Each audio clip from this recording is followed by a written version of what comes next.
Good morning, sir. Good morning, everyone. My name is Althea May Abaw Mata, a registered nurse and a staff nurse of Cebu Provincial Hospital, Bugu City.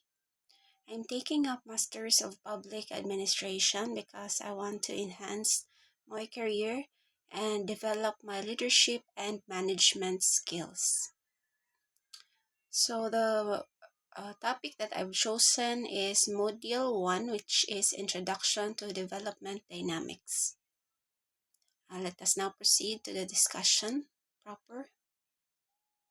First, let us differentiate growth and development in different aspects. First is its meaning. Growth increase in size, quantity, or output. Growth is the increase in size, value, output, or income of an economy over time. In economics, it is usually measured by the increase in gross domestic product or GDP or national income, while development is the overall improvement in quality and well-being. Development is the process of improving the economic, social, and political well-being of people. Involves not only economic growth but also improvements in education, healthcare, living standards, and the reduction of poverty and inequality. Second is its nature. Growth can be measured quantitatively or numerically. It is measured in numbers such as GDP, income, or output, while development can be measured quantitatively and qualitatively and includes improvement in quality. It involves economic growth and improvements in quality of life. Next is its scope. Growth are narrow scope, while development growth focuses mainly on economic expansion, while development has broad scope, which includes economic, social, and institutional changes. Growth focuses on physical or economic expansion, while development focuses on economic, social, political, and human progress. Measurement. Growth can be measured through indicators such as income, GDP, height, and weight, while development indicators such as education, health, living standards, equality, and human welfare. Time frame. Growth may occur in short period, while development usually take a long-term process which leads to sustainable improvements in society. Its relationship. Growth can occur without development, while development often includes growth but goes beyond it. In simple terms, growth and development mean not only making the economy larger, but also making people's lives better.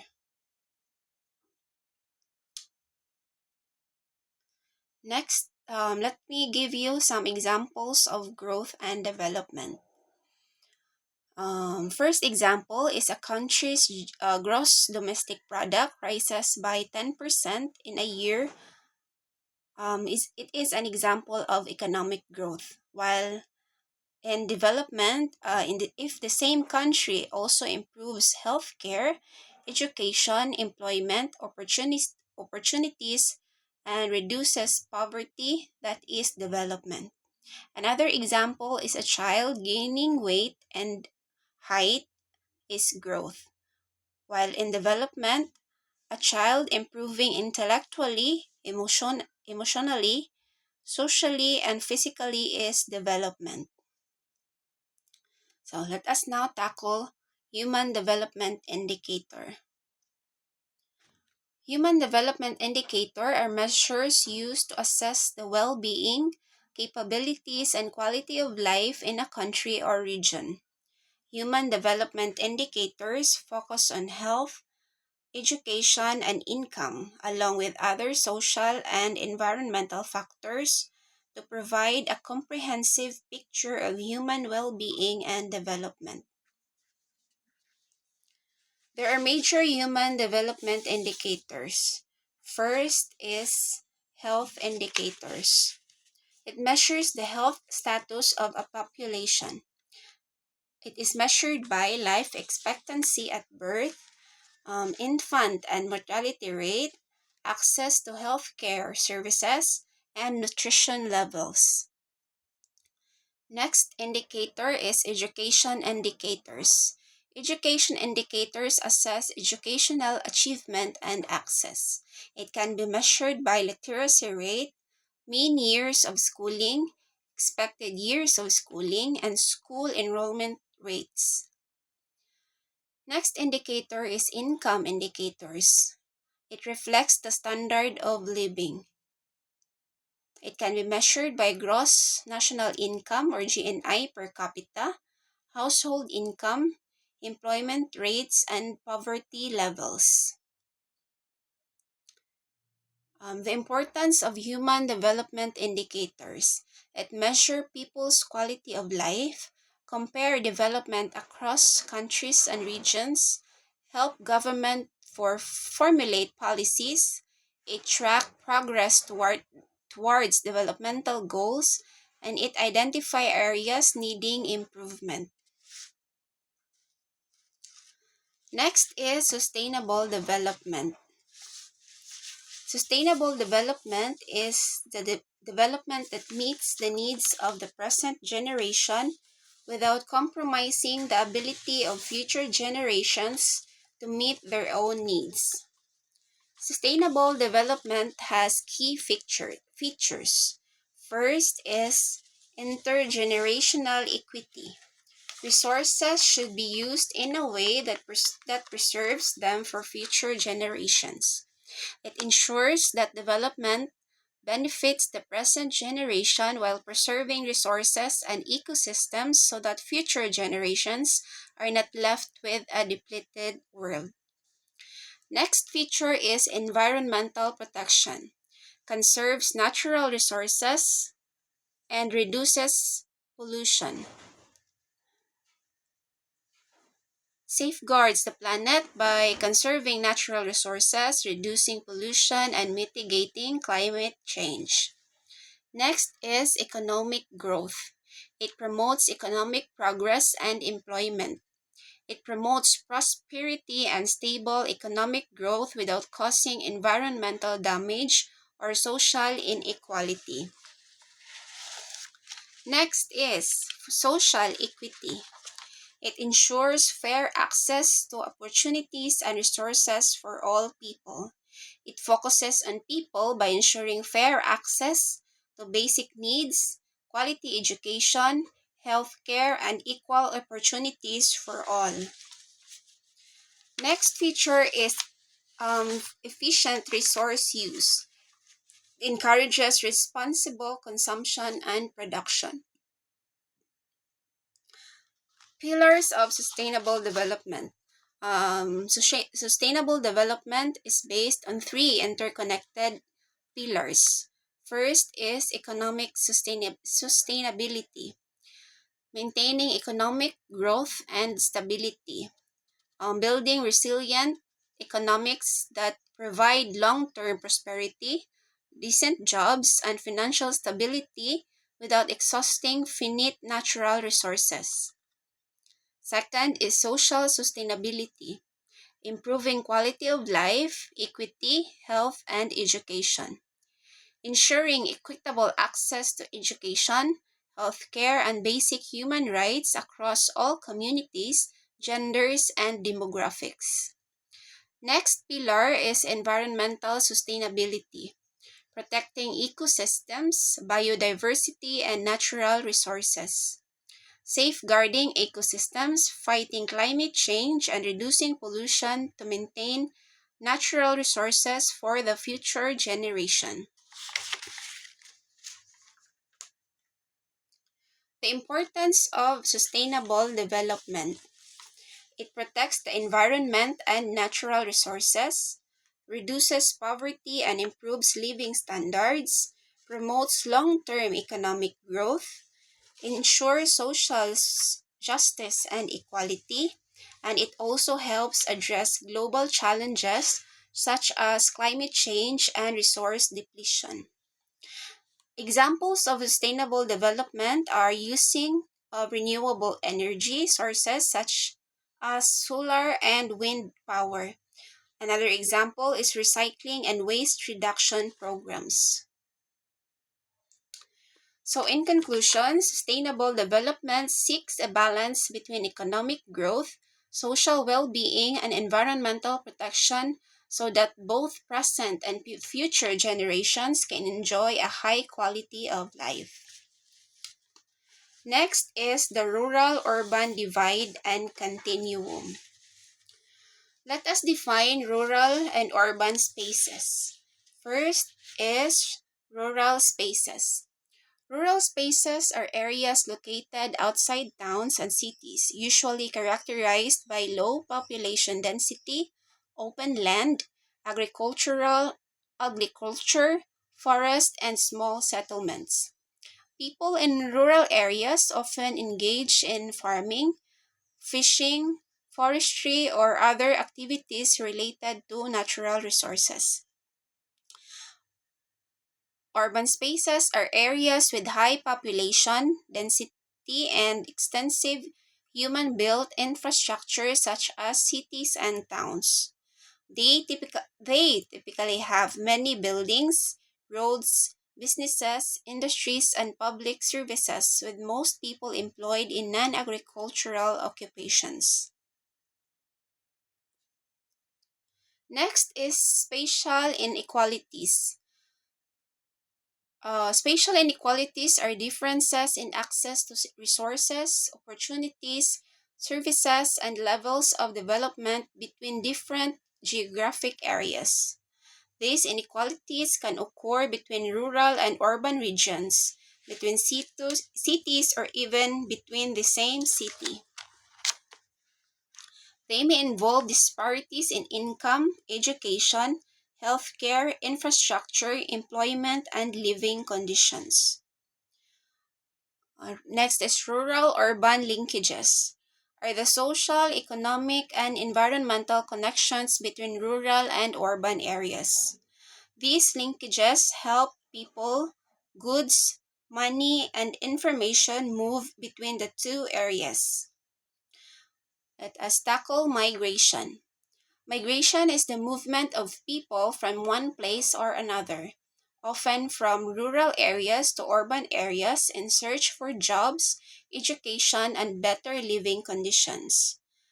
Migration strengthens connections between rural and urban communities. Next is trade. Trade refers to the exchange of goods and services between rural and urban areas. Rural areas often supply agricultural products and raw materials, while urban areas provide manufactured goods, technology, and specialized services. Next is remittances. Remittances are money or goods sent by migrants working in urban areas or abroad back to their families in rural areas.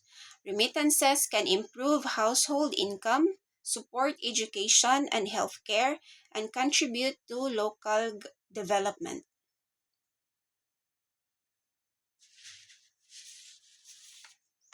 Our next topic is theories of development. Development theories explain how societies and economies grow and change over time. There are three important theories of development. First is modernization theory. Modernization theory argues that development occurs when traditional societies adopt modern technologies, institutions, and values similar to those of developed countries. Its key idea, Development follows a series of stages from traditional to modern society. Industrialization, urbanization, education, and technological advancement promote growth. Um, Developing countries can achieve development by following the path taken by developed countries. Its strength, it emphasizes the importance of technology and innovation. It also encourages investment in education and infrastructure. Criticism. It assumes all countries develop in the same way. It ignores cultural differences and historical circumstances. It also underestimates the impact of colonialism and global inequalities. Next theory is dependency theory. It argues that underdevelopment in poorer countries results from their economic dependence on wealthier countries. Its key idea, the world is divided into core or the developed and periphery, which is the developing countries. Its strength, it highlights dependency theory. Its core countries benefit from trade and investment at the expense of peripheral countries. Resources also and wealth often flow from poorer countries to richer ones. Its strength, it highlights global economic inequalities. It also explains how colonialism and unequal trade relationships affect development. Criticism may underestimate internal factors affecting development. Some countries have developed despite dependency relationships.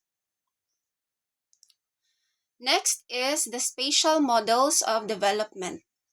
It explains how economic development varies across geographic space and why some regions develop faster than others.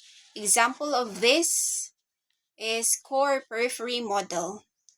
Core periphery model, economic activity is concentrated in a core region with better infrastructure and investment. Surrounding peripheral regions are less developed and depend on the core.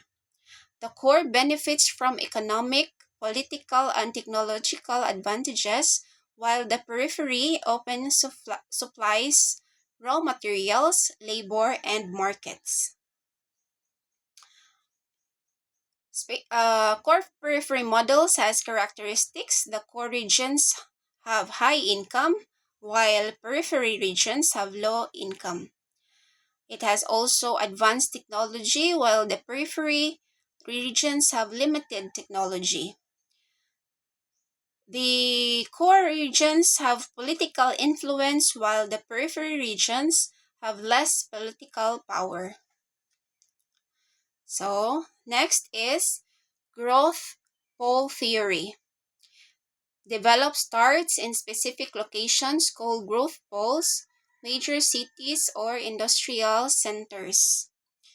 Growth pole theory is a regional economic development theory proposed by Francois Peru in 1955. Economic growth spreads outward to surrounding areas through investment and job creation. Its strength, it shows how location influences development. It helps planners understand regional inequalities. Criticism, benefits of growth do not always spread evenly, and it also peripheral areas may remain underdeveloped. A growth pole is a location where a major industry or group of industries is concentrated. It acts as an engine of economic growth. Next is the role of the state.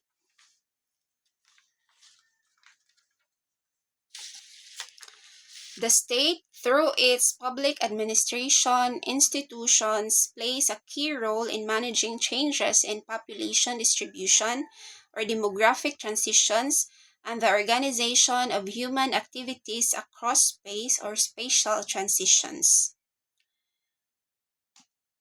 The first role of the state is planning and development. It develops national, regional, and local development plans. It guides urban growth and rural development through land use planning and zoning. It also ensures balanced development between rural and urban areas. Next role of the state is provision of infrastructure and services. Builds and maintains roads, schools, hospitals, water systems, and communication networks. It also improves access to services in underserved regions to reduce spatial inequalities. It also supports economic activities and improves quality of life. Next is managing urbanization. Plans of housing, transportation, sanitation, and public utilities in growing urban areas. It addresses challenges such as crowding, traffic congestion, and informal settlements. It also promotes sustainable and urban development. Next role is population policies. It implements policies related to health, education, family planning, and migration. It responds to demographic changes such as population growth, aging, population, or migration trends. It also helps ensure that population changes do not overwhelm available resources and services. Fifth role is promoting regional development. It encourages investment in less developed regions. It creates employment opportunities outside major cities. It also supports rural development programs to reduce excessive rural to urban migration. The last role is environmental management. It protects natural resources and regulates land use. It ensures that development is environmentally sustainable. It also plans for climate change adaptation and disaster risk reduction. So, in summary, public administration guides spatial and demographic transition by planning development, providing infrastructure and services, managing urbanization, implementing population policies, promoting balanced regional development, and protecting the environment. Its overall goal is to achieve equitable, sustainable, and well managed development across different regions and population groups. That's all about my topic. Thank you.